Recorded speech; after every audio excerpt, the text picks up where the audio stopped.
एक अद्भुत अनुभव मुझे हुआ, वो मैं कहूं। अब तक उसे कभी कहा नहीं, अचानक ख्याल आ गया तो कहता हूं।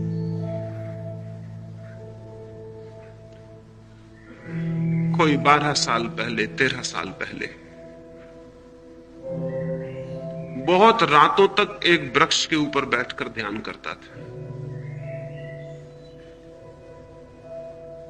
ऐसा बार बार अनुभव हुआ कि जमीन पर बैठकर ध्यान करने पर शरीर बहुत प्रबल होता है। शरीर बनता है पृथ्वी से, और पृथ्वी पर बैठकर ध्यान करने से शरीर की शक्ति बहुत प्रबल होती है। वो जो हाइट्स पर, पहाड़ों पर और हिमालय पर जाने वाले योगी की चर्चा है, वो अकारण नहीं है, बहुत वैज्ञानिक है। जितनी पृथ्वी से दूरी बढ़ती है शरीर की, उतने ही शरीर तत्व का प्रभाव भीतर कम होता चला जाता है। तो एक बड़े वृक्ष पर ऊपर बैठकर मैं ध्यान करता था रोज रात। एक दिन ध्यान में कब कितना लीन हो गया मुझे पता नहीं, और कब शरीर वृक्ष से गिर गया वो मुझे पता नहीं। जब नीचे गिर पड़ा शरीर, तब मैंने चौंक कर देखा कि ये क्या हो गया। मैं तो वृक्ष पर ही था और शरीर नीचे गिर गया।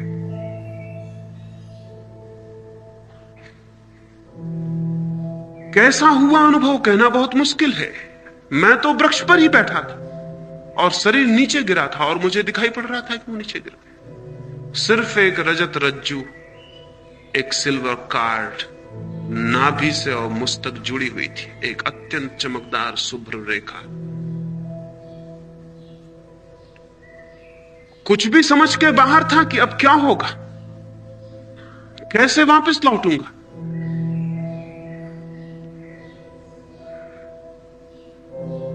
कितनी देर यह अवस्था रही वो भी पता नहीं, लेकिन अपूर्व अनुभव हुआ। शरीर के बाहर से पहली दफा देखा शरीर को, और शरीर उसी दिन से समाप्त हो गए। मौत उसी दिन से खत्म हो गई, क्योंकि एक और देह दिखाई पड़ी जो शरीर से भिन्न है। एक और सूक्ष्म शरीर का अनुभव हुआ। कितनी देर यह रहा कहना मुश्किल है। सुबह होते होते एक दो औरतें वहां से निकली, दूध लेकर किसी गांव से, और उन्होंने आके पड़ा हुआ शरीर देखा। वो मैं देख रहा हूं ऊपर से कि वो करीब आके बैठ गई है। कोई मर गया, और उन्होंने सिर पर हाथ रखा, और एक क्षण में जिसे तीव्र आकर्षण से मैं वापस अपने शरीर में आ गया और आंख खुल गई। तब एक दूसरा अनुभव भी हुआ। वो दूसरा अनुभव यह हुआ कि स्त्री पुरुष के शरीर में एक कीमिया और केमिकल चेंज पैदा कर सकती है, और पुरुष स्त्री के शरीर में एक केमिकल चेंज पैदा कर सकता है। यह भी ख्याल हुआ कि उस स्त्री का छूना और मेरा वापस लौट आना, ये कैसे हो गया। फिर तो बहुत अनुभव हुए इस बात के, और तब मुझे समझ में आया कि हिंदुस्तान में जिन तांत्रिकों ने समाधि पर और मृत्यु पर सर्वाधिक प्रयोग किए थे, उन्होंने क्यों स्त्रियों को भी अपने साथ बांध लिया था। क्योंकि गहरी समाधि के प्रयोग में अगर शरीर के बाहर तेजस शरीर चला गया है, सूक्ष्म शरीर चला गया है, तो बिना स्त्री के सहायता के पुरुष के तेजस शरीर को वापस नहीं लौटाया जा सकता। या स्त्री का तेजस शरीर अगर बाहर चला गया तो बिना पुरुष की सहायता के उसे वापस नहीं लौटाया जा सकता। स्त्री और पुरुष के शरीर के मिलते ही एक विद्युत वृत्त, एक इलेक्ट्रिक सर्किल पूरा हो जाता है, और वो जो बाहर निकल गई है चेतना तीव्रता से भीतर वापस लौट आती है।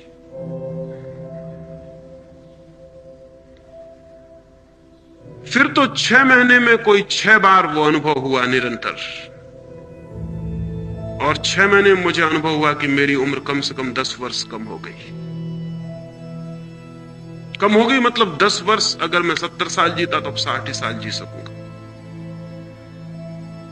6 महीने में एक अजीब अजीब से अनुभव हुए। छाती के सारे बाल मेरे सफेद हो गए 6 महीने के भीतर। मेरी समझ के बाहर हुआ कि ये क्या हो रहा है।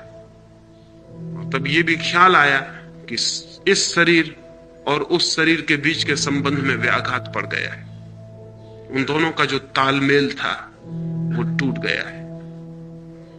और तब मुझे ये भी समझ में आया कि शंकराचार्य का 33 साल की उम्र में मर जाना या विवेकानंद का 36 साल की उम्र में मर जाना कुछ और ही कारण रखता है। अगर ये दोनों के संबंध बहुत तीव्रता से टूट जाएं तो जीना मुश्किल। और तब मुझे ये भी ख्याल में आया कि रामकृष्ण का बहुत बीमारियों से घिरे रहना और रमन का कैंसर से मर जाने का भी कारण शारीरिक नहीं है, उस बीच के तालमेल का टूट जाना ही कारण। लोग आमतौर से कहते हैं कि योगी बहुत स्वस्थ होते हैं, लेकिन सच्चाई बिल्कुल उल्टी। सच्चाई आज तक ये है कि योगी हमेशा रुग्ण रहा है और कम उम्र में मरता रहा है। और उसका कुल कारण इतना है कि उन दोनों शरीर के बीच जो एडजस्टमेंट चाहिए, जो तालमेल चाहिए, उसमें विघ्न पड़ जाता है। जैसे ही एक बार वो शरीर बाहर हुआ, फिर ठीक से पूरी तरह कभी भी पूरी अवस्था में भीतर प्रविष्ट नहीं हो पाता। लेकिन उसकी कोई जरूरत भी नहीं रह जाती, उसका कोई प्रयोजन भी नहीं रह जाता, उसका कोई अर्थ भी नहीं रह जाता। संकल्प से खींची जा सकती है ऊर्जा भीतर, सिर्फ संकल्प से। सिर्फ ये धारणा, सिर्फ ये भावना कि मैं अंदर वापस लौट आऊं, वापस लौट आऊं, वापस लौट आऊं, इसकी तीव्र पुकार, इसका तीव्र आंदोलन, पूरे प्राण इससे भर जाएं कि मैं भीतर वापस लौट आऊं, मैं केंद्र पर वापस लौट आऊं, मैं वापस लौट आऊं, मैं वापस लौट आऊं। इसकी इतनी तीव्र पुकार कि ये सारे कण कण में शरीर के गूंज जाए, श्वास श्वास को पकड़ ले। और किसी भी दिन ये घटना घट जाती कि एक झटके के साथ आप भीतर पहुंच जाते और पहली दफा फ्रॉम विद इन शरीर को देखते। ये जो हजारों नाड़ियों की बात की है योग ने, वो फिजियोलॉजी को जानकर नहीं की है, शरीर शास्त्र से उसका कोई संबंध नहीं। वे नाड़ियां जानी गई हैं भीतर से। और इसलिए आज जब फिजियोलॉजी उनका विचार करती तो पाती ये नाड़ी कहां है, ये जो 7 चक्र बताए हैं ये कहां है? वे कहीं भी नहीं है शरीर में। शरीर में वे कहीं भी नहीं है, क्योंकि शरीर को हम बाहर से जांच रहे हैं, वे कहीं नहीं मिलेंगे। एक और जांच है शरीर को भीतर से जानना, इनर फिजियोलॉजी। वो बहुत सटल फिजियोलॉजी है, वो बहुत सूक्ष्म शरीर शास्त्र है। वहां से जानने पर जो नाड़ियां जानी गई और जो केंद्र जाने गए वो बिल्कुल अलग है। इस शरीर में खोजने से वो कहीं भी नहीं मिलेंगे। वे केंद्र इस शरीर और उस भीतर की आत्मा के कांटेक्ट फील्ड से, जहां ये दोनों मिलते। सबसे बड़ा कांटेक्ट फील्ड, सबसे बड़ा संपर्क का स्थल नाभि है। इसलिए आपको ख्याल होगा कि अगर आप कार चला रहे हैं और एकदम से एक्सीडेंट होने लगे तो सबसे पहले नाभि प्रभावित हो जाएगी, एकदम नाभि अस्त व्यस्त हो जाएगी, क्योंकि वहां सबसे ज्यादा गहरा उस आत्मा और इस शरीर के बीच संबंध का क्षेत्र है। वो सबसे पहले अस्त व्यस्त हो जाएगा मौत को देखकर। जैसे ही मौत सामने दिखाई पड़ेगी, नाड़ी अस्त व्यस्त हो जाएगी।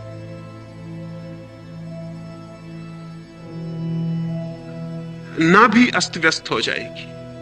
सारे शरीर के केंद्र है और शरीर की एक आंतरिक व्यवस्था है जो उस अंतः शरीर और इस शरीर के बीच संपर्क से स्थापित हुई है। जिन चक्रों की बात है वे उनके संपर्क स्थल हैं।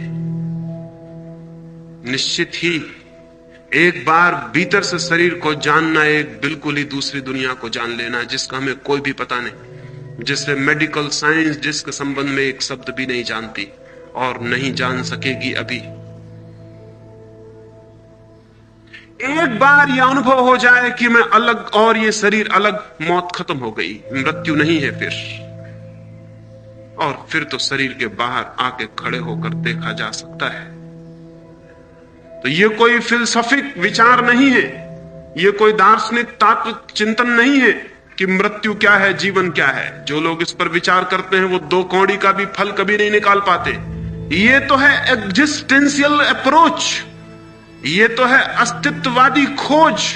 जाना जा सकता है कि मैं जीवन हूं, जाना जा सकता है कि मृत्यु मेरी नहीं है, इसे जिया जा सकता है, इसके भीतर प्रविष्ट हुआ जा सकता है। लेकिन जो लोग केवल सोचते हैं कि हम विचार करेंगे कि मृत्यु क्या है, जीवन क्या है, वो लाख विचार करें, जन्म जन्म विचार करें, उन्हें कुछ भी पता नहीं चल सकता है, कुछ भी पता नहीं चल सकता है। क्योंकि हम विचार करके विचार करेंगे क्या?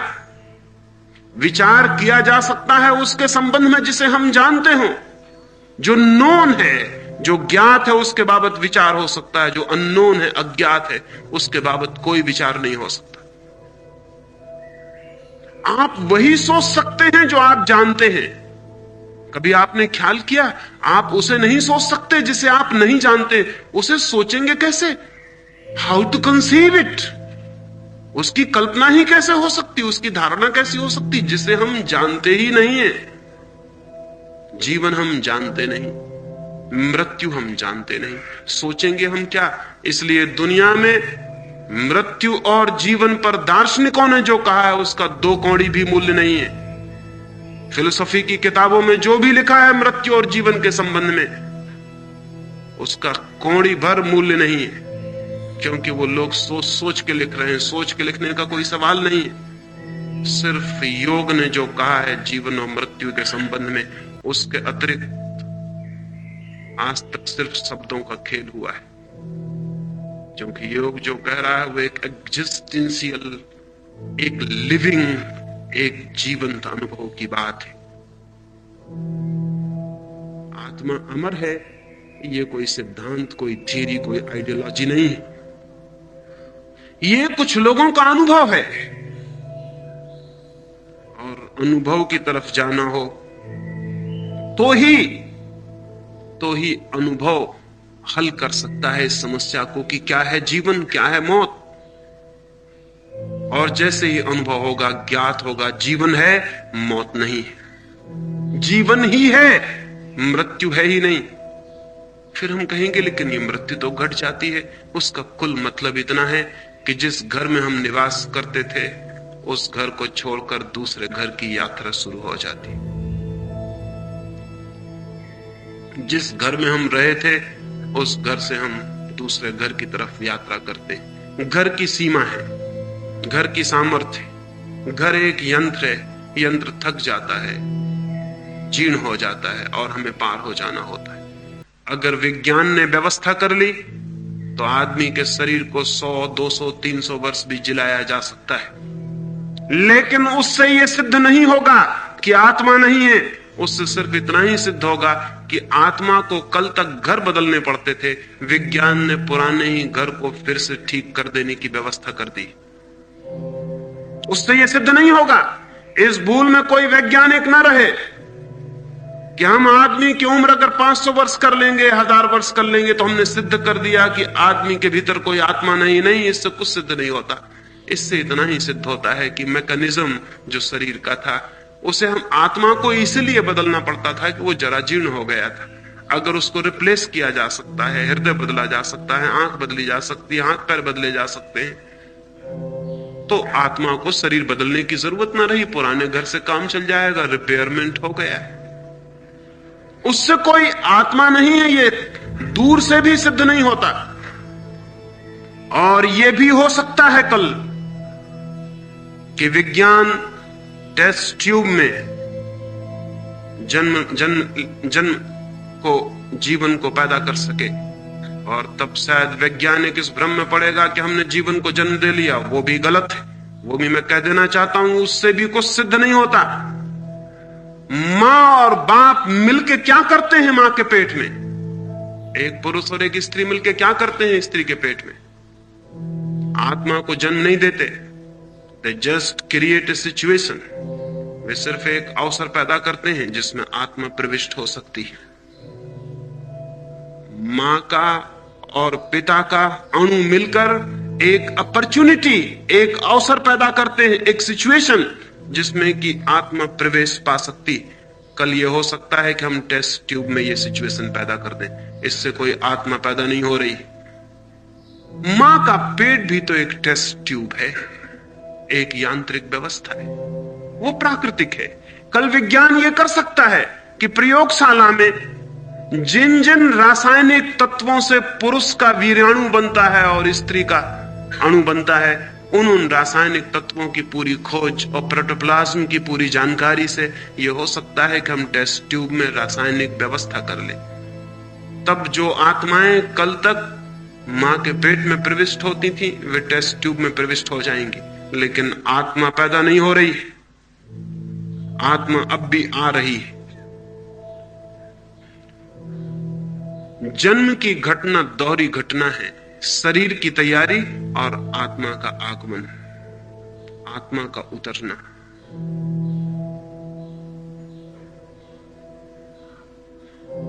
आत्मा के संबंध में आने वाले दिन बहुत खतरनाक और अंधेरे होने वाले हैं, क्योंकि विज्ञान की प्रत्येक घोषणा आदमी को यह विश्वास दिला देगी कि आत्मा नहीं है। इससे आत्मा असिद्ध नहीं होगी, इससे सिर्फ आदमी के भीतर जाने का जो संकल्प था वो क्षीण होगा। इससे सिर्फ अगर ये आदमी को समझ में आने लगा कि ठीक है, उम्र बढ़ गई, बच्चे टेस्ट ट्यूब में पैदा होने लगे, अब कहां है आत्मा, इससे आत्मा असिद्ध नहीं होगी। इससे सिर्फ आदमी का जो प्रयास चलता था अंतस की खोज का, वो बंद हो जाएगा। और ये बहुत दुर्भाग्य की घटना घटने वाली है, जो आने वाले 50 वर्षों में घटेगी। इधर 50 वर्षों में, पिछले वर्षों में उसकी भूमिका तैयार हो गई। दुनिया में आज तक पृथ्वी पर दीन लोग रहे हैं, दरिद्र लोग रहे हैं, दुखी लोग रहे हैं, बीमार लोग रहे हैं, उनकी उम्र कम थी, उनके पास भोजन अच्छा था, कपड़े न थे अच्छे, लेकिन आज तक आत्मा की दृष्टि से दरिद्र लोगों की संख्या जितनी आज है उतनी कभी भी नहीं थी। और उसका कुल एक ही कारण है कि भीतर कुछ है ही नहीं, तो जाने का सवाल क्या है।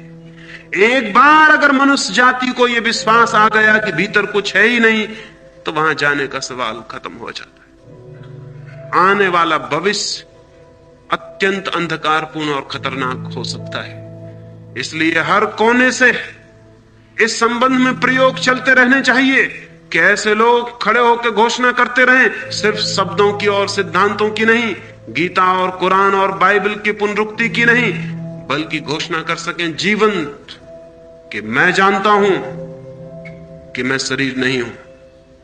और न केवल ये घोषणा शब्दों की हो, ये उनके सारे जीवन से प्रकट होती रहे, तो शायद हम मनुष्य को बचाने में सफल हो सकते हैं।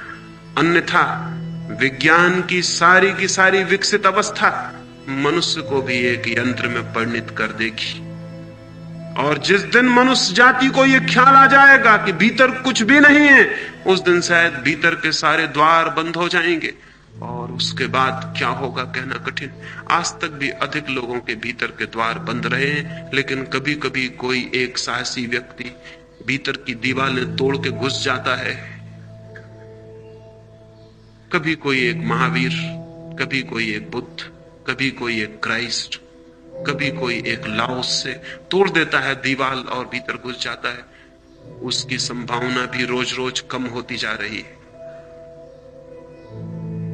हो सकता है 100-200 वर्ष बाद, जैसा मैंने आपसे कहा कि मैं कहता हूं जीवन है, मृत्यु नहीं है, 100-200 वर्ष बाद मनुष्य कहे कि मृत्यु है, जीवन नहीं है।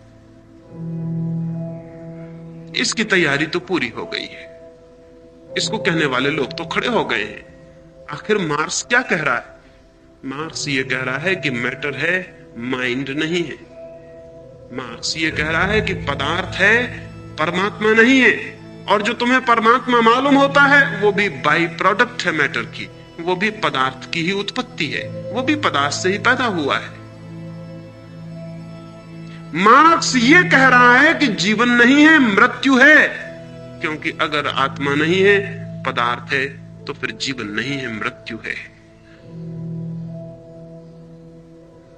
मार्क्स की इस बात का प्रभाव बढ़ता चला गया। ये शायद आपको पता ना होगा, दुनिया में ऐसे लोग रहे हैं हमेशा जिन्होंने आत्मा को इंकार किया है, लेकिन आत्मा को इंकार करने वालों का धर्म आज तक दुनिया में पैदा नहीं हुआ था। मार्क्स ने पहली दफा आत्मा को इंकार करने वाले लोगों का धर्म पैदा कर दिया।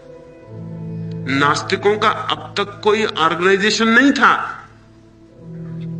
चारवाक थे, बृहस्पति थे, एपिकुरस था, दुनिया में अद्भुत लोग हुए जिन्होंने यह कहा कि नहीं है आत्मा, लेकिन उनका कोई ऑर्गेनाइज्ड, उनका कोई चर्च, उनका कोई संगठन नहीं था। मार्क्स दुनिया में पहला नास्तिक है जिसके पास ऑर्गेनाइज्ड चर्च, और आधी दुनिया उसके चर्च के भीतर खड़ी हो गई।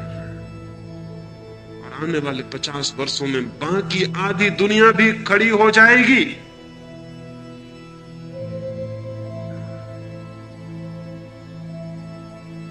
आत्मा तो है, लेकिन उसको जानने और पहचानने के सारे द्वार बंद होते जा रहे हैं। जीवन तो है, लेकिन उस जीवन से संबंधित होने की सारी संभावनाएं क्षीण होती जा रही हैं। इसके पहले कि सारे द्वार बंद हो जाएं, जिनमें थोड़ी भी सामर्थ्य और साहस है, उन्हें अपने पे प्रयोग करने चाहिए और चेष्टा करनी चाहिए भीतर जाने की, ताकि वे अनुभव कर सके। और अगर दुनिया में 100-200 लोग भी भीतर की ज्योति को अनुभव करते हो तो कोई खतरा नहीं है। करोड़ों लोगों के भीतर का अंधकार भी थोड़े से लोगों की जीवन ज्योति से दूर हो सकता है, टूट सकता है। एक छोटा सा दिया और न मालूम कितने अंधकार को तोड़ देता है। अगर एक गांव में एक आदमी भी है जो जानता है कि आत्मा अमर है, उस गांव का पूरा वातावरण, उस गांव की पूरी हवा, उस गांव की पूरी जिंदगी बदल जाएगी। एक छोटा सा फूल खिलता है और दूर दूर के रास्तों पर उसकी सुगंध फैल जाती। एक आदमी भी अगर इस बात को जानता है कि आत्मा अमर है, तो उस एक आदमी का एक गांव में होना पूरे गांव की आत्मा की शुद्धि का कारण बन सकता है। लेकिन हमारे मुल्क में कितने साधु और कितने चिल्लाने शोरगुल करने वाले हैं कि आत्मा अमर है, और इनकी इतनी लंबी कतार, इतनी भीड़, और मुल्क का ये नैतिक चरित्र और मुल्क का ये पतन, ये सबूत करता है कि सब धोखेबाज धंधा है। यहां कहीं कोई आत्मा को जानने वाला नहीं। ये इतनी भीड़, इतनी कतार, ये इतनी मिलिट्री और इतना बड़ा सर्कस साधुओं का सारे मुल्क में। कोई मुंह पे पट्टी बांधे हुए एक तरह का सर्कस कर रहे हैं, कोई डंडा लिए दूसरे तरह का सर्कस कर रहे हैं, कोई तीसरे तरह का सर्कस कर रहे हैं। ये इतनी बड़ी भीड़ आत्मा को जानने वाले लोगों की हो और मुल्क का जीवन इतना नीचे गिरता चला जाए, यह असंभव है। और मैं आपको कहना चाहता हूं कि जो लोग कहते हैं कि ये आम आदमी ने दुनिया का चरित्र बिगाड़ा है, वो गलत कहते हैं। आम आदमी हमेशा ऐसा रहा है। दुनिया का चरित्र ऊंचा था कुछ थोड़े से लोगों के आत्मा अनुभव की वजह से। आम आदमी हमेशा ऐसा था। आम आदमी में कोई फर्क नहीं पड़ गया है। आम आदमी के बीच कुछ लोग थे जीवन, और उसकी चेतना को सदा ऊपर उठाते रहे, सदा ऊपर खींचते रहे। उनकी मौजूदगी, उनकी प्रेजेंस कैटालिटिक एजेंट का काम करती रही और आदमी के जीवन को ऊपर खींचती रही। और अगर आज दुनिया में आदमी का चरित्र इतना नीचा है, तो जिम्मेवार हैं साधु, जिम्मेवार है महात्मा, जिम्मेवार हैं धर्म की बातें करने वाले झूठे लोग। आम आदमी जिम्मेवार नहीं है। उसकी कभी कोई रिस्पॉन्सिबिलिटी नहीं थी, पहले भी नहीं थी, आज भी नहीं है। अगर दुनिया को बदलना हो तो इस बकवास को छोड़ दें कि हम एक एक आदमी का चरित्र सुधारेंगे।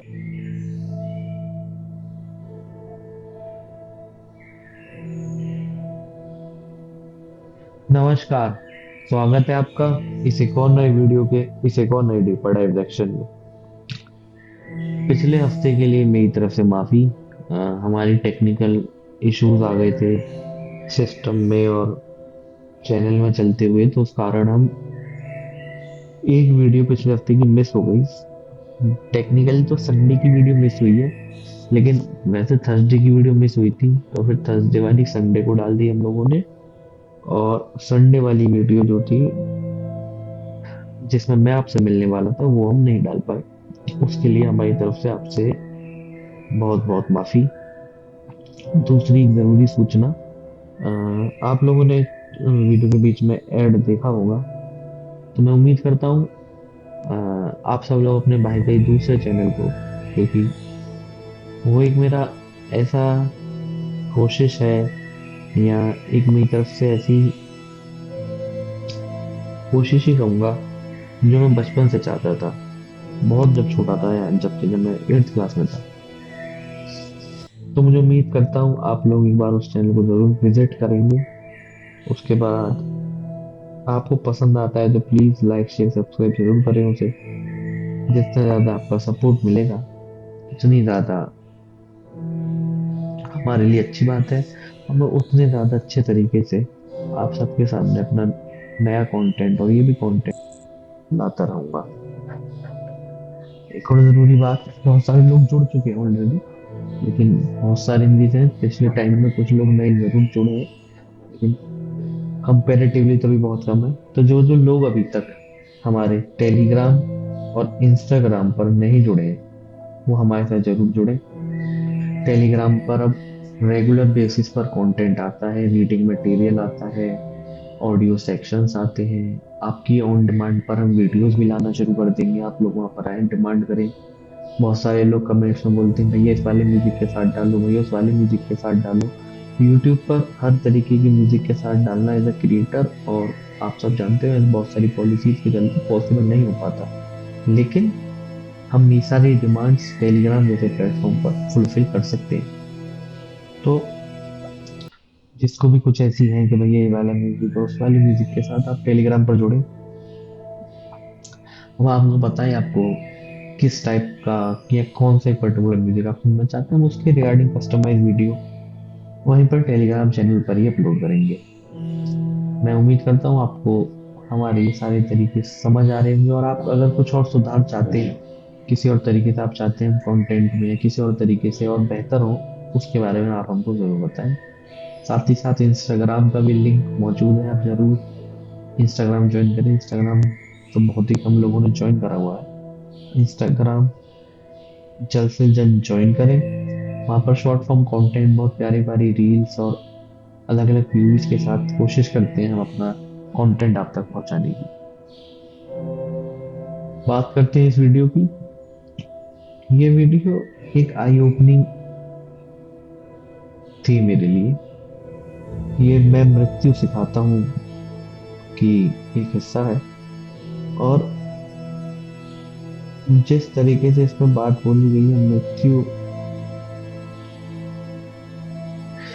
और जीवन में अगर अंतर आप ढूंढने जाओगे, तो हम उस राह पर है ही नहीं जिस राह पर हमें होना चाहिए। आत्मा अमर है का नारे लगाने से भी हम उस राह पर नहीं है जिस राह पर हमें होना चाहिए। असली राह है वो पहचानने की, वो समझने की। उम्मीद करता हूँ आपको इन सब बातों के बाद ये सब बातें समझ में आई होंगी। कुछ और अगर आपको लगता है इसमें हम ऐड ऑन कर सकते हैं, तो अभी हम आपके सामने डीपर डाइव सेक्शन में मौजूद करेंगे। डीपर डाइव सेक्शन वही 3 से 4 सेक्शंस में आपके सामने आएगा। सबसे पहले हम बात करेंगे other philosophy section with my POV की। उसमें अदर अदर फिलोसोफर्स, लाओ से, बुद्धा, महावीर जैसे फिलोसोफर्स में स्पेसिफिकली क्या क्या बातें कहीं 3 टॉपिक्स कर रहा हूँ, वो मैं आपके सामने रखने की कोशिश करूंगा। उसके सामने current times, modern science research में हम किस तरीके से इन टॉपिक्स को देखते हैं, वो मैं आपके सामने रखने की कोशिश करूंगा। और उसके बाद एंड में हम फाइनल मैसेज के साथ इस वीडियो का, इस डीपर डाइव सेक्शन का एंड करेंगे। तो चलिए शुरू करते हैं बिना किसी देरी के, बिना कुछ वक्त गवाए हुए। चलिए शुरू करते हैं मदर फिलोसॉफी सेक्शन से। सबसे पहले हम जिसमें बात करने जा रहे हैं, लाओत्से की। लाओत्से की कोर टीचिंग थी, जो कहा जो सके वो अल्टीमेट ट्रुथ नहीं है। सॉरी, जो कहा जा सके वो अल्टीमेट ट्रुथ नहीं है। यानी कि हम जो थिंकिंग से ट्रुथ नहीं मिलता, सिर्फ एक्सपीरियंस से मिलता है। हमारे सोचने भर से कोई बात नहीं हो जाती। सोचने से मतलब है उसी बात का जो हम स्पीच में सुनते हैं कि आत्मा मरेगा रटना लगाने से। रटने का मतलब यही है कि हमने वो सोच लिया, एक तरीके से अपने मन में इम्प्लीमेंट कर लिया, ना कि उसे एक्सपीरियंस करा। जब तक ऐसी भीड़ हमारे सामने है, जब तक हम असली सच से बहुत दूर ही रहेंगे। लाओ से कहते हैं कि लाइफ को समझने की कोशिश मत करो लॉजिकली, जितना तुम कंट्रोल करोगे उतना मिस करोगे। लाओ से की तो आपने सुना होगा, बहुत फेमस है, हुई हुई मैंने ही बहुत बार आपके सामने जिक्र करा है। Flow, flow like water. तो वही है ये, कि हमें फ्लो में रहो, माइंड को काम करो, ट्रूथ अपने आप रिवील होता है। एक्सपीरियंसेस मैटर करते हैं, ना कि हम कितना जानते हैं और कितना समझते हैं। समझने से, याद करने से, इन सब चीजों से कुछ नहीं होगा। एक असली चीज जो है हमारे सामने, वो है एक्सपीरियंस। हम उस चीज को कितना एक्सपीरियंस कर रहे हैं या नहीं। सिंपल लाइन में अगर मैं इसको सम अप करने की कोशिश करूं तो ये है कि जितना तुम सोचते हो उतना दूर चले जाते हो। आज के दूसरे फिलोसोफर जिनकी मैं आपसे बात शेयर करना चाहूंगा, वो है गौतम बुद्ध। उनकी टीचिंग थी अपो दीपो भवा, बी योर ओन लाइट। ये वही बात है कि तुमको तभी समझ आएगा लाइफ और डेथ क्या है जब उसका एक्सपीरियंस होगा। इनकी भाषा परिभाषा ढूंढने जाएंगे तो मौत की परिभाषा ढूंढेंगे तो हम जीवन की परिभाषा में ही छिपी है। और जीवन की परिभाषा ही वो है जो हमारे लिए चाहिए। लेकिन बात है, हम इनको एक्सप्लेनेशन नहीं कर सकते। इनका एक्सपीरियंस ही एकमात्र सॉल्यूशन है। बुद्धा कहते हैं कि ब्लाइंड बिलीफ मत करो, खुद एक्सपीरियंस करो। विपासना जिसकी बात करेंगे, उन्होंने विपासना के 4 स्टेप भी दिए, वो आपके साथ शेयर करूं।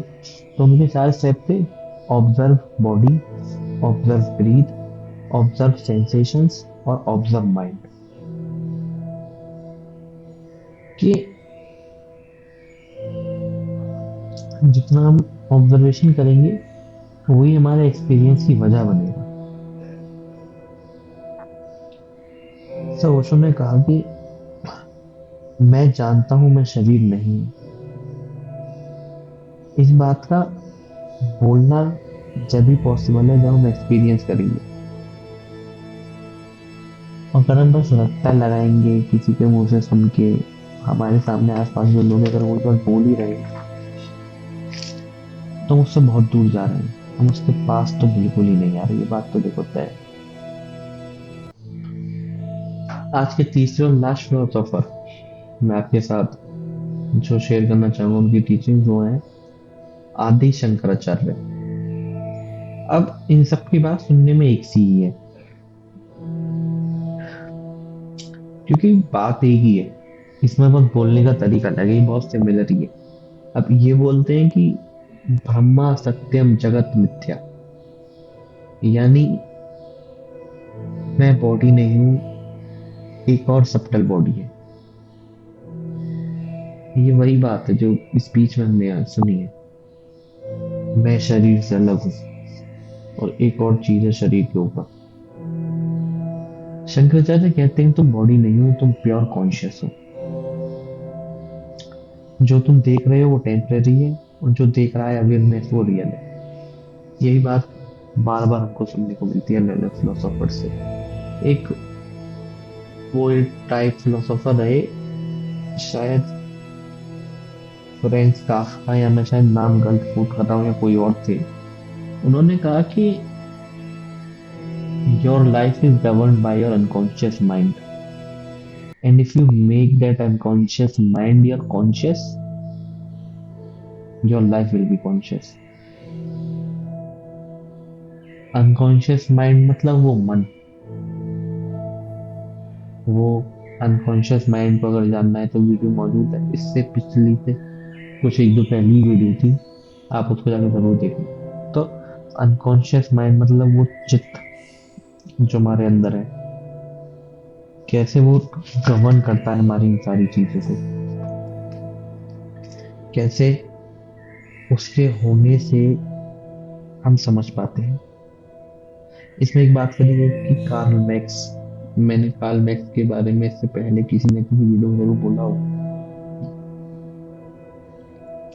जैसे इसमें बताया कि इन्होंने आत्मा का इनकार कर दिया, और आत्मा का इनकार करने से ज्यादा बड़ी बात एक थी, इससे इनसे पहले भी बहुत लोगों ने करा था कार्ल मैक्स से, लेकिन इन्होंने उसका इनकार करके एक अपने पीछे लोगों की भीड़ इकट्ठी करी और उनको एक धर्म दिया। एथिस्ट का इन्होंने धर्म दिया, ये इनके बारे में एक अलग बात थी।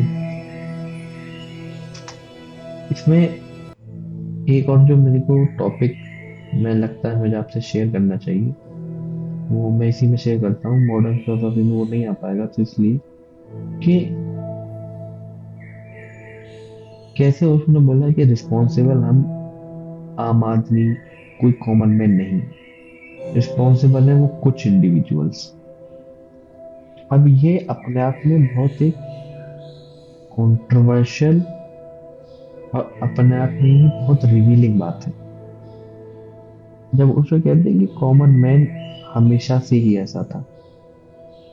जब बुद्धा पढ़ा रहे थे, जब भी कॉमन मैन ऐसा ही था, क्योंकि जब भी तो बुद्धा को पढ़ाने की जरूरत पड़ी।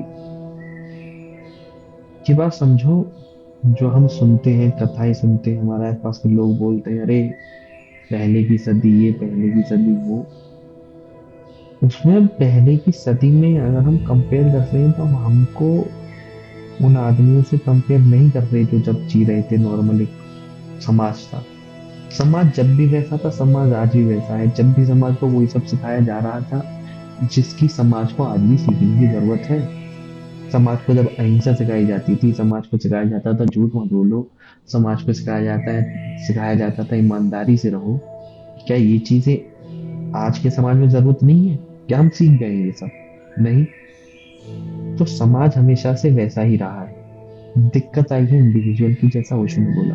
ये बहुत क्लियर एंड कट, ऐसा ओशो ने मेरे जितना पढ़ा है, उनको जितना सुना है, बहुत कम जगह क्लियर कट इस तरीके से बोला।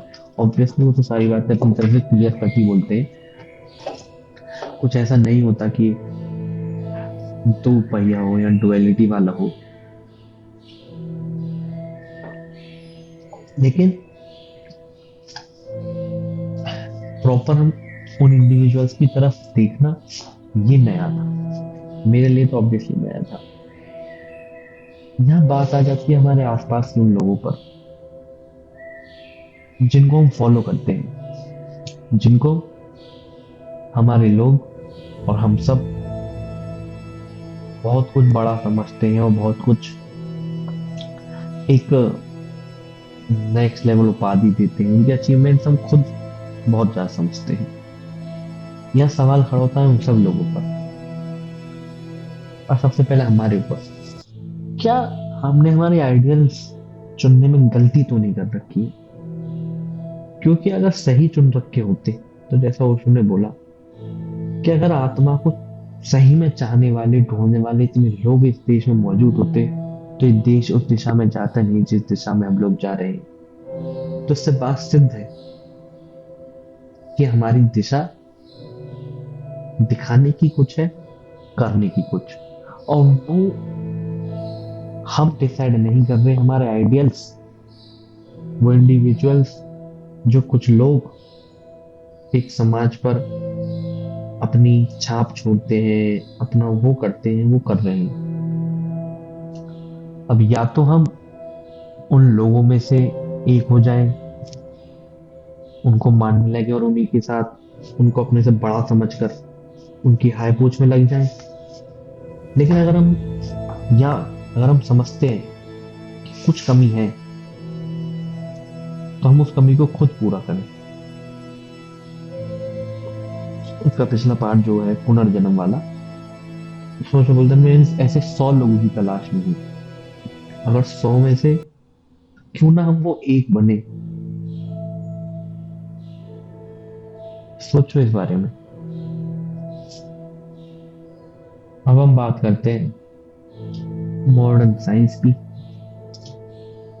रिसर्चेस जो हमारे सामने मौजूद रही। सबसे पहले हम बात करेंगे out of body experience, O B E. ये करी थी ऑलेफ ब्लैंक ने, न्यूरोसाइंस बेस्ड रिसर्च थी। क्या हुआ रिसर्च में? साइंटिस्ट ने ब्रेन के टेम्पोरोरेशियल जंक्शन टीपीजे को स्टिमुलेट किया और लोगों को फील हुआ कि वो अपनी बॉडी के बाहर आ गए। इसमें जो बात समझने की थी वो ये थी कि ब्रेन एक्चुअली एक सेल्फ लोकेशन मॉडल बनाता है।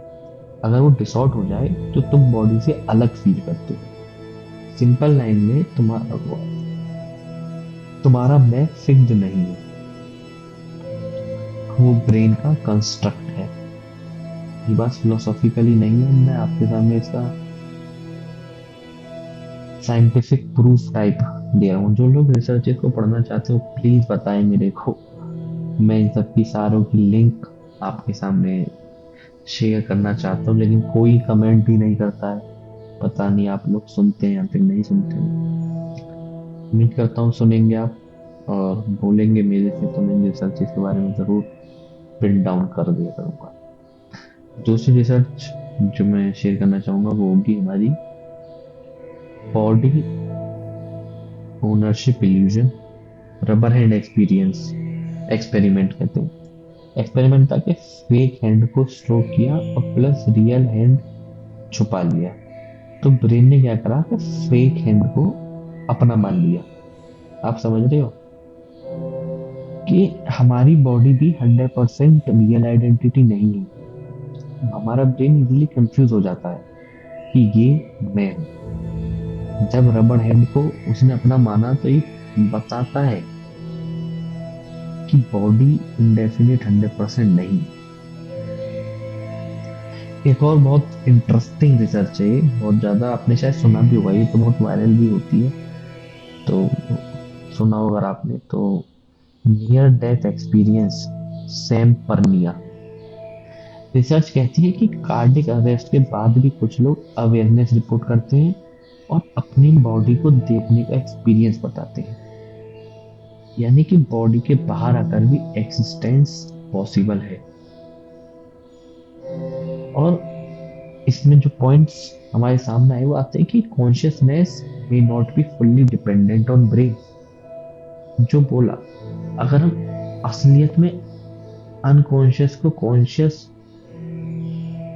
बना देंगे तो वही हमारे जीने का तरीका है। और कि ब्रेन के शटडाउन के बाद भी कुछ अवेयरनेस रिमेन करती है। आज की लास्ट रिसर्च जो मैं आपके साथ शेयर करना चाहूंगा वो होगी neuroplasticity and intense inner practices. ये बोलती है कि लॉन्ग टर्म मेडिटर्स लाइक मॉन्क्स के ब्रेन में स्ट्रक्चरल चेंजेस यानी ग्रे मैटर इंक्रीज होता है, इमोशनल कंट्रोल स्ट्रॉन्ग हो जाता है और पेन झेलने की क्षमता भी बदल जाती है, ऑब्वियसली बढ़ती है। यानी कि मेडिटेशन सिर्फ रिलैक्सेशन नहीं है, वो ब्रेन को लिटरली रीवायर करता है। और ये बात बहुत अलग अलग जगह बहुत अलग अलग तरीके से प्रूव हो चुकी है। डीएमएन के बारे में अगर आप पढ़ेंगे उसमें भी ये चीज सिद्ध होती है कि कैसे कैसे हमारा मेडिटेटिव माइंड अगर हम फोकस करते हैं तो कैसे कैसे बॉडी में चेंजेस आते हैं। अब हम बात करते हैं अपने फाइनल फाइनल मैसेज सेक्शन की। कभी तुमने नोटिस किया है, तुम सोचते हो तुम जिंदा हो लेकिन तुमने कभी चेक ही नहीं किया जो मैं तुम समझ रहे हो वो सच में तुम हो भी या नहीं। क्या हो अगर तुम्हारी पूरी आइडेंटिटी सिर्फ एक आदत हो। बचपन से तुम्हें सिखाया गया ये तुम्हारा नाम है, ये तुम्हारा बॉडी है, ये तुम हो। और धीरे धीरे तुमने मान लिया मैं इक्वल्स टू ये बॉडी प्लस मेरे थॉट्स। लेकिन कभी रुक के देखा थॉट्स तुम्हें कंट्रोल में नहीं आते। मॉडर्न साइकोलॉजी एक इंटरेस्टिंग बात कहती है कि ह्यूमन ब्रेन हर मोमेंट एक स्टोरी बना रहा होता है, एक कंटिन्यूअस नरेशन, ताकि तुम्हें लगे कि सब कंट्रोल में है। इसको कहते हैं नरेटिव सेल्फ। मतलब तुम्हारी आइडेंटिटी एक लाइव स्टोरी है, फैक्ट नहीं। और शौक ये है, अगर ये स्टोरी 2 सेकंड के लिए रुक जाए तो तुम्हें खुद का पता नहीं चलेगा। कभी ट्राई करो, दो थॉट्स के बीच को गैप जो होता है उसको ऑब्जर्व करो। वहां क्या है? ना कोई नाम, ना कोई पास्ट, ना कोई फ्यूचर, सिर्फ एक साइलेंट प्रेजेंस। और यही वो जगह है जहां से सब कुछ अराइज होता है। अब ध्यान से सुनना, तुम थॉट्स नहीं हो क्योंकि तुम उन्हें देख सकते हो। तुम इमोशंस नहीं हो क्योंकि वो आते जाते हैं। तुम बॉडी भी नहीं हो क्योंकि वो चेंज होती रहती है। तुम वो हो जो इन सबको नोटिस कर रहा है, एक ऑब्जर्वर जो कभी चेंज नहीं होता। आज एक एक्सपेरिमेंट करो। जब अगला थॉट आए, उसको पकड़ने की जगह सिर्फ देखो। मत रिएक्ट करो, मत जज करो, मत ऑब्जर्व करो। और फिर एक अजीब सी फ्रीडम महसूस करो। प्रॉब्लम ये नहीं कि तुम्हें ट्रुथ नहीं पता, प्रॉब्लम ये है कि तुम कभी रुकते ही नहीं। Constant distraction, constant noise, constant escape. इसलिए तुम कभी उस गैप तक पहुंचते ही नहीं जहां रियल तुम एग्जिस्ट करता है। और जैसा ही तुम उस जगह को फील करते हो, फियर धीरे धीरे डिसॉल्व होने लगता है, ओवर थिंकिंग कम हो जाती है, कंपैरिजन खत्म होने लगता है, क्योंकि तुम अब आइडेंटिटी से नहीं, अवेयरनेस से जी रहे हो। तो शायद कुछ नया सीखने की जरूरत नहीं है। तुम्हें सिर्फ एक चीज करनी है, रुकना, ऑब्जर्व करना, और धीरे धीरे, हमेशा से वहां था पर तुमने कभी नोटिस ही नहीं किया। सच ये नहीं कि तुम कौन हो, सच ये है कि तुम कभी रुक के देखती नहीं कि तुम कौन हो।